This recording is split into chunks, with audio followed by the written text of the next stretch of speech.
हाँ जी दोस्तों, कैसे हैं आप? आई होप एकदम मस्त होंगे।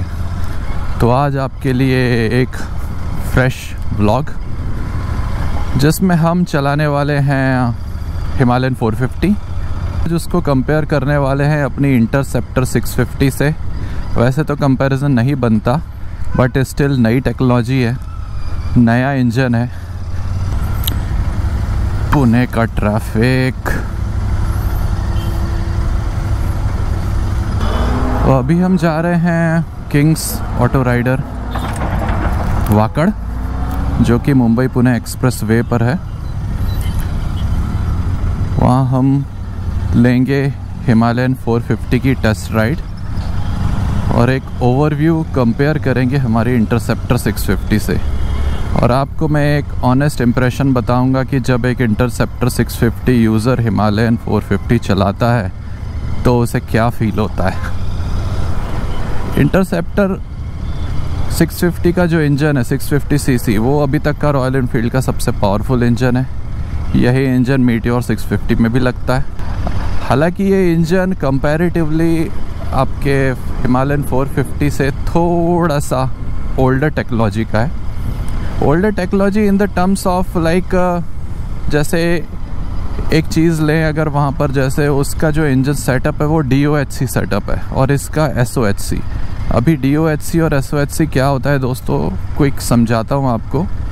सो जो इंजन होता है उसके हेड पर वॉल्व्स लगे होते हैं जो कि एयर इनटेक करते हैं, फ्यूल इनटेक करते हैं, क्लोज होते हैं। देन दूसरे साइड के वॉल्व्स ओपन होते हैं और जो जली हुई गैस है, कंबस्टेड गैस है, वो बाहर निकालते हैं। तो बेसिकली ये वॉल्व्स का सेटअप होता है इंजन के हेड पे, जो कि अप डाउन होता रहता है। और ये अप डाउन जो होता है वो शाफ्ट के थ्रू होता है, क्रैंक शाफ्ट के थ्रू। सो अगर वहाँ पर इंजन के टॉप पे सिंगल क्रैंक शाफ्ट होगी तो उस सेटअप को SOHC बोलते हैं, सिंगल ओवरहेड क्रैंक शाफ्ट। और अगर दो क्रैंक शाफ्ट होगी जो इंडिविजुअली लेफ़्ट और राइट के वॉल्व्स को कंट्रोल करेगी, तो उस इंजन के सेटअप को बोलते हैं DOHC, dual overhead camshaft. So उससे बेनिफिट ये होता है कि अगर डुअल ओवरहेड कैम शाफ्ट होगा तो दो सेपरेट कैम शाफ्ट ऑपरेट करेंगी वॉल्व्स को ओपन क्लोज करने के लिए। तो सेंटर में आपको स्पार्क प्लग की जगह मिल जाएगी, और सेंटर में अगर हेड पे स्पार्क प्लग होता है तो उसका कन्वेंशन काफ़ी इफ़ेक्टिव होता है। और दो सेपरेटली कैमशाफ्ट जो होती है उनके कारण जो मैनेजमेंट होता है वॉल्व ओपन क्लोज का, वो काफ़ी मैनेज्ड होता है। तो ओवरऑल बोला जाए तो इंजन काफ़ी ऑप्टिमाइज वे में काम करता है, फ्यूल एफिशिएंसी काफ़ी होती है और पावर और परफॉर्मेंस भी ज़्यादा निकलता है। तो ये DOHC सेटअप है हिमालयन 450 में। बाकी हमारा इंटरसेप्टर 650 में स्टिल SOHC सेटअप है, जिसमें एक ही कैमशाफ्ट है जो कि दोनों साइड के वॉल्व्स को कंट्रोल करती है। वॉल्व्स दोनों में बराबर है दोस्तों, पर सिलेंडर 4 वॉल्व्स, लेकिन कैमशाफ्ट का डिफरेंस है जो कि ओवरऑल बाइक के परफॉर्मेंस और माइलेज एफिशिएंसी में ना काफ़ी डिफरेंस ला देता है। और उसके बाद रही बात तो आपके टॉर्क और BHP फिगर्स की, तो उसमें Interceptor is anyways higher because bigger CC engine है। और सबसे बड़ी बात ये पैरेलल ट्विन है, 2 सिलेंडर, तो ज़्यादा पावर और कम वाइब्रेशन। और आपका हिमालयन 450 सिंगल सिलेंडर इंजन है, राइट। तो उस हिसाब से देखा जाए तो पावर अगर देखें तो टॉर्क और BHP दोनों ही इंटरसेप्टर 650 का ज़्यादा है। ऑब्वियसली बड़ा इंजन है, और ये टॉर्क और BHP बहुत ही जल्दी अचीव होता है। जल्दी अचीव इन द सेंस कि कम RPM रेंज पे अचीव हो जाता है। वहीं हिमालयन 450 का इंजन थोड़ा डिफरेंट डिज़ाइन किया इस बार रॉयल एनफील्ड ने। रॉयल एनफील्ड का हमेशा से फ़िलॉसफी रहा है इंजन डिज़ाइन में कि लो एंड टॉर्क ज़्यादा आता है उसमें। BHP या हाई एंड परफॉर्मेंस पे इतना ज़्यादा ध्यान नहीं देते, इसीलिए आप देखेंगे सभी लोग पहले जो पुराने इंजन्स थे उसमें शिकायत करते थे कि वाइब्रेशंस बहुत आते हैं। और वाइब्रेशंस का कारण ही यही है कि उसका जो पिस्टन ट्रैवल है वो काफ़ी लॉन्ग रहता था, जिससे ज़्यादा टॉर्क प्रोड्यूस होता था। अब अगर पिस्टन ट्रैवल लॉन्ग है और पिस्टन का साइज़ बड़ा है तो जितना मूवमेंट करेगा उतना ज़्यादा वाइब्रेशन आता है। बट ट्विन सिलेंडर होने के कारण इंटरसेप्टर 650 में वो इशू नहीं है, क्योंकि 2 सिलेंडर है, एक बड़ा होने के कारण ज़्यादा वाइब्रेशन आते। ये 2 हैं और इनका अरेंजमेंट ऐसा रहता है काउंटर बैलेंसर के थ्रू कि वो नेगेट कर देता है वाइब्रेशन। वहीं हिमालयन 450 में इस बार थोड़ा सा चेंज किया है, लॉन्ग स्ट्रोक की जगह शॉर्ट स्ट्रोक इंजन लाए, जिसमें पिस्टन का मूवमेंट कम किया है लेकिन फास्ट किया है। मतलब ओवरऑल इंजन का आरपीएम रेंज बढ़ाया है, जिससे पावर ज़्यादा मिलता है, high and. Low and torque उतना ज़्यादा अच्छा नहीं रहेगा but still it is very good. तो जैसे देखा जाए तो अराउंड 39.5 40 Nm का टॉर्क प्रोड्यूस करता है हिमालयन 450 का इंजन, और सेम ही 40 bhp। वहीं इंटरसेप्टर की बात करें तो ये 47 bhp प्रोड्यूस करता है एंड 52 Nm टॉर्क। और इंटरसेप्टर का टॉर्क और bhp दोनों ही बहुत जल्दी अर्ली रेंज में मिलते हैं, मतलब आपका आरपीएम रेंज में। वहीं आपको 450 हिमालयन में आरपीएम रेंज ज़्यादा। तो ओवरऑल सरल सी भाषा में बोले हैं तो आपको इंजन को ज़्यादा रेव करना पड़ेगा पावर लेने के लिए हिमालयन 450 में। वहीं एक्सीलेटर कम ही देना पड़ेगा इंटरसेप्टर 650 में पावर गेन करने के लिए। तो इसीलिए इंटरसेप्टर 650 बहुत ही फन टू राइड बाइक है। मतलब जो रॉयल एनफील्ड का डीएनए है, हाई टॉर्की इंजन, वो भी है इसमें, और उसके साथ साथ बीएचपी या हाई एंड परफॉर्मेंस भी है इसमें। तो देखते हैं कैसा परफॉर्म करती है हिमालयन 450, क्योंकि अभी मुझे तो आदत हो गई है इंटरसेप्टर 650 की। हल्का सा एक्सीलेटर दिया और मुझे पावर एक्सपेक्टेड है।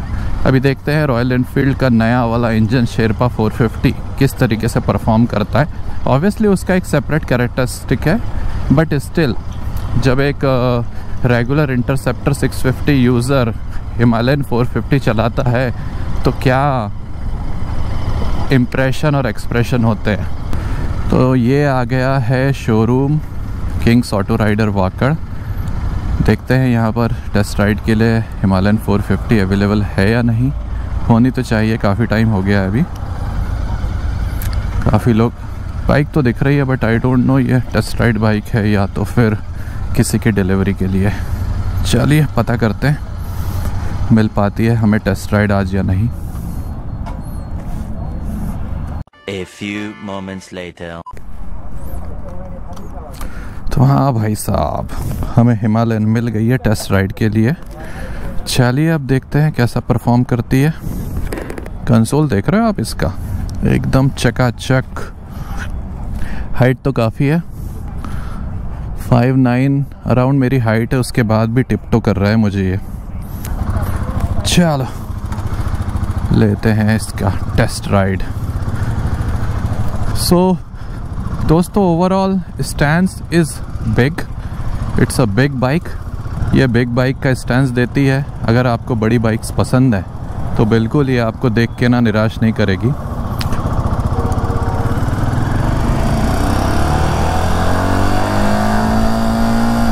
First gear 7000 RPM, vibration feel हुए। नॉर्मली राइड करके देखते हैं रेगुलर कंडीशन में।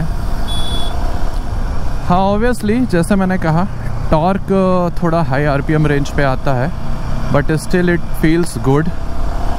इंजन लैगी फील नहीं होता। बट हाँ, जैसे कि मैं इंटरसेप्टर राइडर हूँ तो मुझे वाइब्रेशंस थोड़े ज़्यादा फील हो रहे हैं इसमें। स्टैंस बाइक का बहुत ही बढ़िया है, फ्लिकेबिलिटी अच्छी है, ट्रैफिक में आप इजीली इसको मैन्यूवर कर सकते हो। वेट एग्जैक्ट कितना है ये स्पेक्स में आप देख सकते हो, मुझे एग्जैक्ट पता नहीं है, बट बाइक चलाते टाइम वेट फील नहीं होता है। ये ट्रैफिक ना बाइक चलाने नहीं देता है। Gear ratios are also good. Bumper to bumper traffic में आपको बार बार गियर चेंज करने की ज़रूरत नहीं पड़ेगी। इंटरसेप्टर में थोड़ा करनी पड़ती है क्योंकि बड़ा इंजन है। अभी थोड़ा सा स्ट्रेच मिले हमें तो हम इसकी पावर चेक करें। एक बार आप हाई RPM रेंज में आते हो तो बाइक बहुत ही बढ़िया परफॉर्म करती है।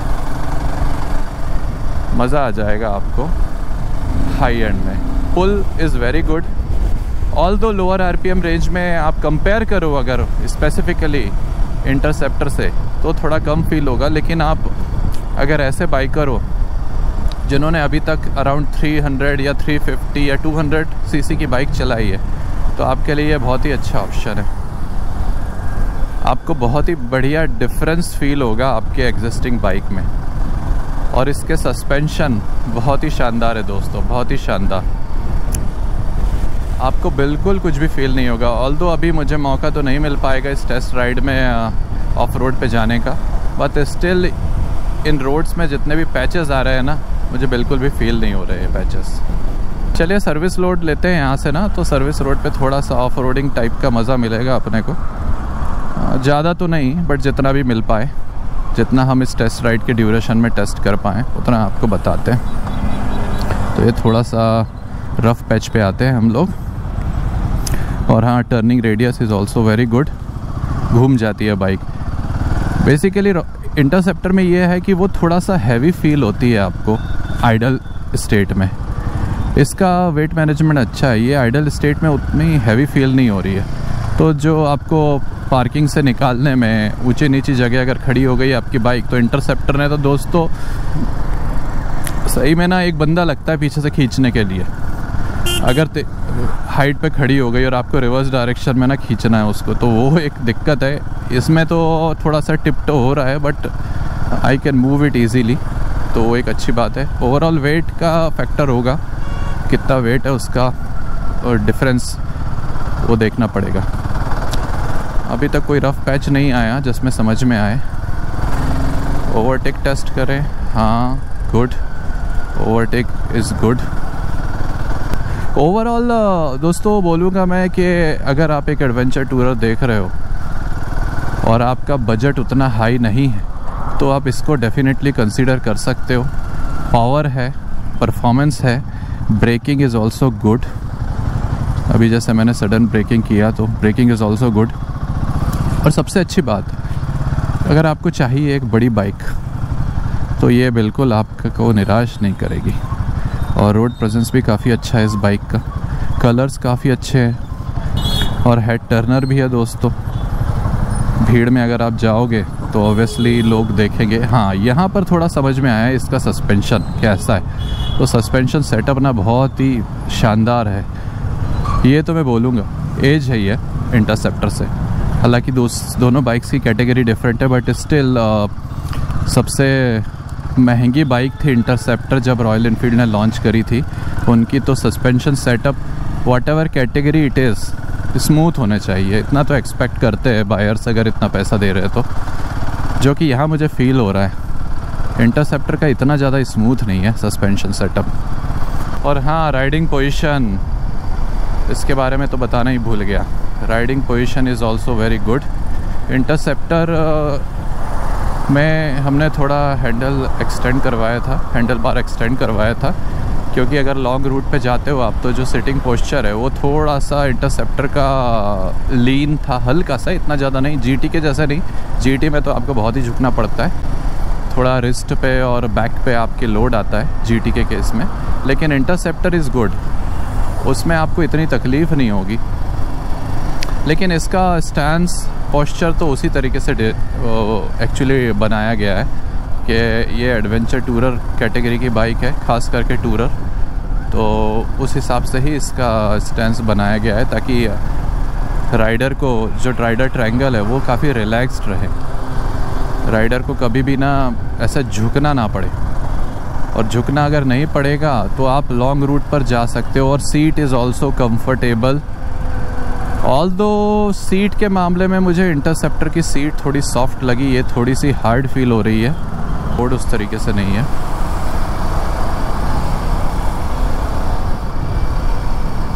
तो ओवरऑल इम्प्रेशन काफ़ी अच्छा है मेरा, मतलब आई लाइक दिस बाइक, जिस तरीके से इसकी राइडेबिलिटी है। लॉन्ग रूट में आप इसको लेके जा सकते हैं आराम से, ये एडवांस है काफ़ी इंटरसेप्टर से in terms of lot of things. बस रही बात इंजन की, तो इंजन का थोड़ा सा डिफरेंस तो आएगा ही, because Interceptor is twin cylinder and this one is single cylinder, तो वो एक बात है। बाकी तो ओवरऑल इज़ गुड, अच्छा सिटिंग अरेंजमेंट है राइडर के लिए, इंजन अच्छा है, तो आप डेफिनेटली इसको कंसीडर कर सकते हो। मुझे तो पसंद आई। अब देखिए कब लेने को बनता है सेकंड बाइक। तो ये बजट में आपको एक एडवेंचर टूरर मिलेगी, और अगर आप इतने हैवी राइडर नहीं हो तो आपके लिए बहुत अच्छी बाइक है। चलिए कंक्लूड करते हैं। तो मुझे तो दोस्तों बहुत पसंद आई ये बाइक। मेरे एक्सपीरियंस से मुझे इतना ज़्यादा फ़र्क, ऐसा बहुत ही ज़्यादा ह्यूज डिफरेंस नहीं लगा इंटरसेप्टर इसमें चलाने में। थोड़ा सा माइन्यूट सा डिफरेंस है जो कि निटी-गिटी है अगर आप निकालो तो, but it is a ridable, proper ridable. आज चालान बहुत बन रहे हैं हाईवेज़ पे। सही भी बात है, लोग हेलमेट रखते हैं पास में और हाथ में फंसा लेते हैं या तो पिलियन को दे देते हैं। हेलमेट भाई साहब लगाने के लिए है, कैरी करके रोड पे घूमने के लिए नहीं है। तो इट्स गुड दोस्तों। देखें टर्न पे भी good. So overall it's a good package, you can consider for buying.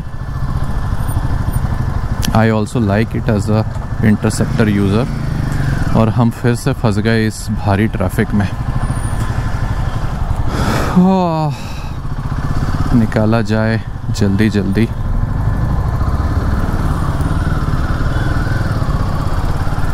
ये ना बड़ी तकलीफ़ है पुणे में ट्रैफिक की।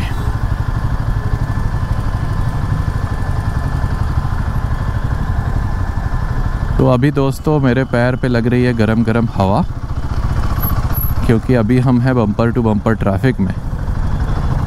तो ऑब्वियसली ये गाड़ी लिक्विड कूल्ड है, लिक्विड कूल्ड इंजन के साथ आती है, बट स्टिल वो भी काम अच्छे से करता है जब रेडिएटर पे हवा पड़ती है डायरेक्ट, और हवा तभी पड़ेगी जब गाड़ी थोड़ी फास्ट चलेगी।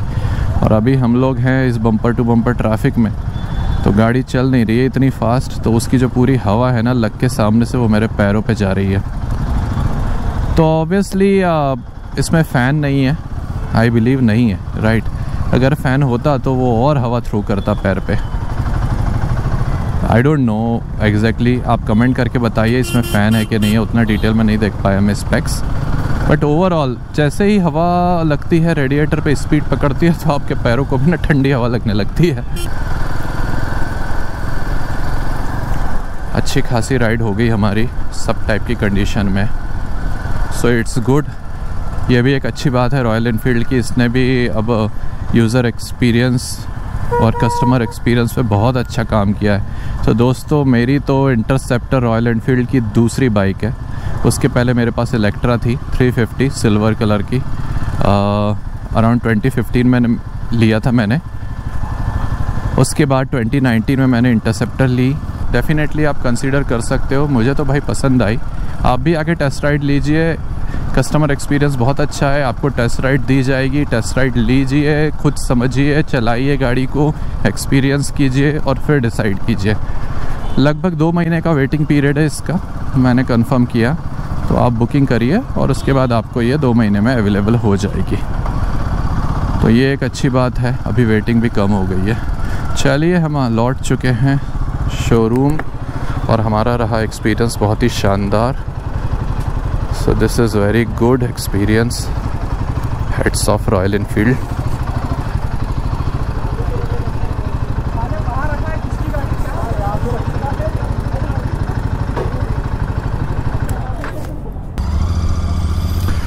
हाँ जी दोस्तों, तो आ गए बैक हम हमारी इंटरसेप्टर पे, और एक्सपीरियंस आज का काफ़ी अच्छा रहा रॉयल एनफील्ड शोरूम में।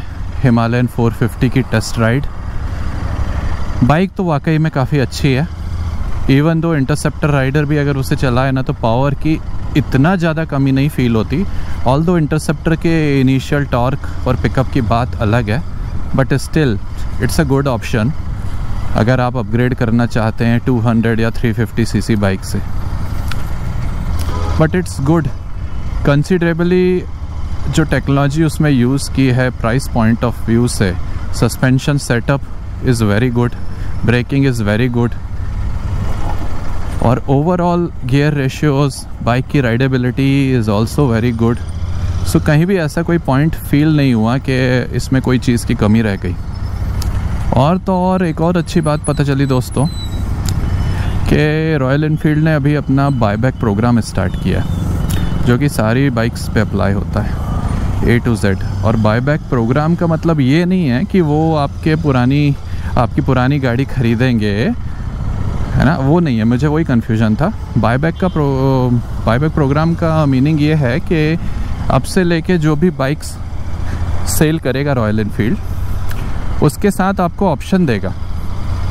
उनका एश्योर्ड बायबैक प्लान है, जो कि काइंड ऑफ समझिए जैसे बैंक आपको लोन देता है, राइट। तो आप उनके एश्योर्ड बायबैक प्लान से लोन लो, और वो आपको बाइक की एस्टिमेटेड वैल्यू नेक्स्ट ईयर कितनी रहेगी, उसके दूसरे साल कितनी रहेगी और तीसरे साल कितनी रहेगी, ये सब मेंशन करके देंगे। तो जैसे कि आप ऐसे राइडर हो जो फ्रीक्वेंटली गाड़ी चेंज करते हैं, टेस्ट के हिसाब से आप शौकीन हैं, चेंज करते रहते हैं, काफ़ी राइड कर लिया, चेंज कर लिया, वैसा तो आपके लिए काफ़ी अच्छी बात है वो। एक कंडीशन है बस उसमें कि आपकी जो बाइक है वो 12,000 के अंडर में चली होनी चाहिए इन अ ईयर। उसके ऊपर अगर चलती है तो जो भी किलोमीटर्स का डिफरेंस आता है उसके हिसाब से थोड़ा सा वो बायबैक का जो अमाउंट है ना वो एडजस्ट कर लेते हैं। बट ओवरऑल जो अमाउंट का डिफरेंस है ना वो आपको पहले ही लिख के देंगे। तो अगर आप एग्री करते हो तो आप जब उसको रीसेल करोगे तो रॉयल एनफील्ड ही बायबैक के प्लान के थ्रू वो ले लेगा, और तो और उस पर कुछ कैशबैक का भी ऑप्शन है, वो भी आपको मिलेगा। तो ओवरऑल आपको उसमें बेनिफिट होना है अगर आप रॉयल एनफील्ड की ही कोई दूसरी बाइक खरीदोगे। और तो और उसके कैलकुलेशन के अकॉर्डिंग जो बैंक आपको EMI देता है उससे EMI भी काफ़ी कम जा रही थी, और कुछ कैशबैक का भी ऑप्शन है। तो मुझे तो वो प्लान काफ़ी ठीक लगा। इन केस अगर आप रॉयल एनफील्ड फ़ैन हो और फ्यूचर में भी चेंज करने का मन रखते हो तो उस ऑप्शन के साथ जा सकते हो। वैसे उसमें कोई बुराई नहीं है, अगर आप नहीं भी चेंज करोगे तो भी वो ऑप्ट कर सकते हो। दोनों चीज़ें हैं, मतलब आप ऑन कैश ले रहे हो या तो फिर फाइनेंस पे ले रहे हो, बायबैक एश्योर्ड बायबैक ना आपको हेल्प ही करेगा। तो वो एक चीज़ है, आप समझ सकते हो। मतलब मुझे भाई साहब ने समझाया तो आइडिया हुआ अराउंड 50-60%। 100% एग्जैक्ट क्या है प्लान वो मुझे समझा नहीं, बट आप अगर चाहते हो तो शोरूम विज़िट करके आप वो चीज़ समझ सकते हो। आपको प्रॉपर आराम से शांति से बैठा के समझाएंगे, तो वो एक अच्छा है प्लान अगर आप लेना चाहते हो तो। लुकिंग गुड, और बाइक तो ऑब्वियसली अच्छी है ही, तो आप उसके साथ जा सकते हो। तो दोस्तों कैसा लगा आपको कंपैरिजन वीडियो? ऑल दो कंपैरिजन तो दोनों बाइक्स के बीच में कुछ है नहीं, राइट, बट एक स्टिल अगर आपके मन में है, जैसे मेरे मन में था कि Interceptor as a Interceptor user अगर मैं कभी चेंज करूँ एज अ हिमालयन 450, बिकॉज़ वो गाड़ी हैंडल करने में इजी है, वेट में थोड़ा कम है, सस्पेंशन सेटअप अच्छा है, और ओवरऑल ऑफ-रोडिंग के लिए वो बेस्ट है। तो मेरा क्या व्यू होगा उस पर, तो उस हिसाब से मैंने कंपेयर किया और आपको बताया। तो अगर आपको ये वीडियो यूज़फुल लगा तो प्लीज़ लाइक करिए, शेयर करिए अपने दोस्तों के बीच जिन्हें इस टाइप की इन्फॉर्मेशन चाहिए। सब्सक्राइब करिए चैनल को, बेल नोटिफिकेशन दबाइए ताकि ऐसे कंपैरिजन और एंटरटेनिंग मोटो व्लॉग्स के वीडियोस आपको मिलते रहें मुझसे, right. Thank you very much guys, देखने के लिए जुड़े रहिए मुझसे।